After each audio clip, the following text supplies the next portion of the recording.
الزمالك كان بيتظلم قدامكم كتير. الزمالك طول عمره بيتظلم.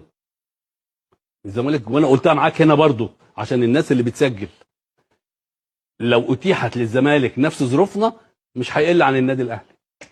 احنا امتى مجلس اداره اتحل؟ امتى ما كانش عندنا فلوس؟ يعني التصريح ده كبير، دي حقيقه، بس تصريح كبير طبعا طبعا. مش سهل. هقول لك حاجه، خلي بالك ده تاريخي، ده تاريخ طبعا. نادي الزمالك نادي كبير. اهلي وزمالك لو مش لو فرقه منهم مش موجوده. امتى ضحكت كده قلت هو ايه اللي بيحصل ده؟